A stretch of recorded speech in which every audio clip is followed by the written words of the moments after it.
शिक्षण विधियों में आज का टॉपिक है समस्या समाधान विधि। अंग्रेजी में प्रॉब्लम सॉल्विंग मेथड। इसके जनक हैं सुकरात, सेंट थॉमस व जॉन डेवी। कभी कभी जैसे कंपटीशन के एग्ज़ामों में भी पूछ लेते हैं कि समस्या समाधान विधि के जनक कौन हैं। या तो सुकरात आ जाए तो सुकरात वाला देखना है, या सेंट जोसेफ।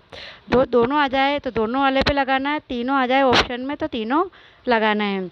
तो इसके जनक कौन है? सुकरात, सेंट थॉमस व जॉन डेवी। शिक्षण में किसी समस्या का चुनाव किया जाता है, फिर शिक्षक व छात्र मिलकर वैज्ञानिक दृष्टिकोण निकालते हुए समाधान निकालते हैं। समस्या समाधान में शिक्षण किसी भी समस्या का पहले चुनाव किया जाता है, या कोई टॉपिक है या कोई समस्या है तो उसका पहले चुनाव किया जाता है, फिर उस पर शिक्षक व छात्र मिलकर वैज्ञानिक दृष्टिकोण निकालते हुए उस समस्या का समाधान करते हैं। या इसी में देखिए, या तो और जब किसी समस्या को लेकर वैज्ञानिक तरीके से उसका समाधान किया जाता है तो इसे समस्या समाधान विधि की संज्ञा दी जाती है। जब किसी समस्या को लेकर या वैज्ञानिक तरीके से अगर उसका समाधान किया जाए तो उसे समस्या समाधान विधि की संज्ञा दी जाती है। समस्या समाधान विधि के अंतर्गत निम्नलिखित पद आते हैं। कौन कौन से पद आते हैं? पहला है समस्या का चयन करना। ठीक है, समस्या समाधान विधि में पहला पद है समस्या का चयन करना, कि भाई किस टॉपिक पे या क्या समस्या है, क्या विषय वस्तु है, तो उस पर क्या समस्या है। सबसे पहले समस्या का चयन करना है। फिर दूसरा है समस्या का प्रस्तुतिकरण करना। फिर समस्या का चयन हो गया तो उसके बाद उस समस्या का प्रस्तुतिकरण, जैसे कि कोई भी टॉपिक लीजिए, जैसे कि आपने कोई टॉपिक लिया तो उस टॉपिक पर समस्या करनी है, तो आपको उसमें जो अपने समकक्ष है या अपन से ऊपर वाले हैं, जैसे 2-4 जने वो बैठ जाते हैं, फिर उनके सामने भी आपने ये समस्या क्यों ली है तो उस समस्या के बारे में सारे उसको प्रस्तुतिकरण, उसको विस्तारित रूप बताना पड़ता है कि भाई इसमें इस वजह से हमने ये किया, तो इसमें समस्या का फिर प्रस्तुतिकरण करना। प्रस्तुतिकरण हो गया। उसके बाद तीसरा है परिकल्पना का निर्माण करना। परिकल्पना इंग्लिश में इसको हाइपोथेसिस बोलते हैं। परिकल्पना को इंग्लिश में हाइपोथेसिस। इसमें क्या होता है? परिकल्पना में इसमें किसी भी समस्या का संभावित समाधान परिकल्पना कहलाता है। किसी भी समस्या का संभावित अगर समाधान मिल जाता है तो उसको परिकल्पना कहलाता है। तथा इसमें डाटा का संग्रह किया जाता है, जिसमें कि अलग अलग कोई लाइब्रेरियों में जाकर बुकों में खोजना, इधर उधर से डाटा कलेक्ट करना, फिर तो ये इसमें डाटा कलेक्ट करके अपने जो शोध या फिर जो समस्या है उसका समाधान किया जाता है। तो इन पदों का निर्माण होता है।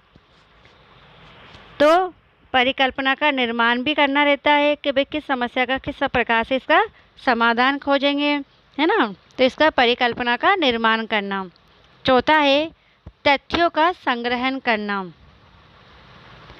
तथ्यों का संग्रहण करना, ये परिकल्पना हाइपोथेसिस, ये जैसे उच्च श्रेणी की डिग्री लेते हैं जैसे कि पीएचडी, तो इसमें भी ये काम आती है। इसके बिना ये पीएचडी करने के बाद नाम का आगे डॉक्टर लग जाता है, और ये परिकल्पना उसमें विस्तारित रूप से उसमें कार्य किया जाता है। चौथा है तथ्यों का संग्रहण करना। फिर जो डाटा कलेक्ट किए या तथ्य कलेक्ट किए या इकट्ठे किए उसका सबको इकट्ठा करना, संग्रहण करना। फिर पांचवा है तथ्यों का विश्लेषण। फिर उन तथ्यों को विश्लेषण करना रहता है उसका। फिर लास्ट में है मूल्यांकन व निष्कर्ष। फिर लास्ट में मूल्यांकन करके उनका निष्कर्ष निकाल लिया जाता है। ये हो गए इसके मुख्य पदों की कोई निश्चित संख्या नहीं होती है। इसमें समस्या समाधान विधि में कोई पदों की कोई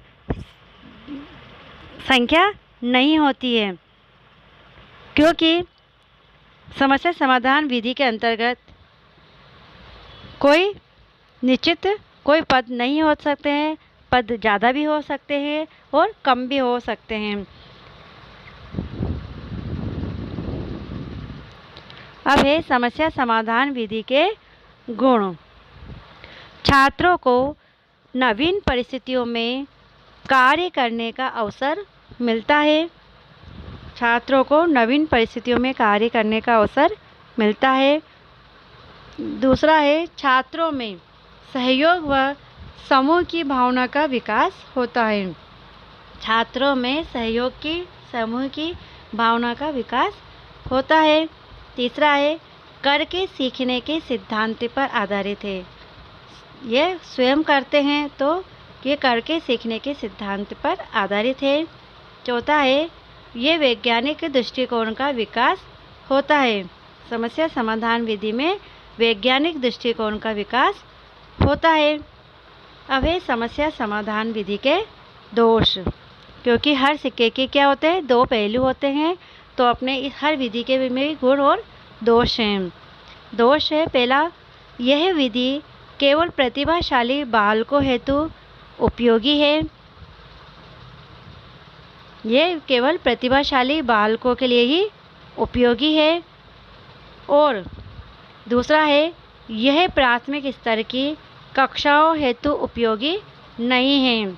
यह प्राथमिक स्तर छोटे बच्चों के लिए उपयोगी नहीं है। अगर छोटे बच्चों को इस विधि से नहीं पढ़ाया जा सकता है, उनका अध्ययन नहीं कराया जा सकता है। तीसरा है कभी कभी गलत समस्या का चुनाव कर लिए जाने पर हानि की संभावना रहती है। कभी कभी अगर गलत समस्या का चुनाव कर लिया जाता है तो इसमें हानि की भी संभावना रहती है। चौथा है इस विधि से प्रत्येक विषय नहीं पढ़ाया जा सकता है। इस विधि से प्रत्येक विषय को नहीं पढ़ाया जा सकता है। पांचवा है इस विधि में अध्यापक द्वारा छात्रों से अपेक्षाएं अधिक की जाती हैं। इसमें छात्रों से अपेक्षाएं अधिक की जाती है। और ये समस्या समाधान विधि के अंतर्गत इसमें 3 विधियों का भी सम्मिश्रण होता है, जैसे कि इसमें आगमन, निगमन और व्याख्या विधि है ना। तो इसमें समस्या समाधान विधि के अंतर्गत इसके अंतर्गत 3 विधियों का सम्मिश्रण पाया जाता है। पहला है विश्लेषण विधि, दूसरा है संश्लेषण विधि और तीसरा है अनुसंधान। इसमें तीनों का मिश्रण होता है समस्या समाधान विधि में। विश्लेषण विधि के अंतर्गत वो विस्तारित रूप हम पढ़ेंगे अलग अलग टॉपिक में। थोड़ा सा बता देती हूँ विश्लेषण विधि क्या होती है।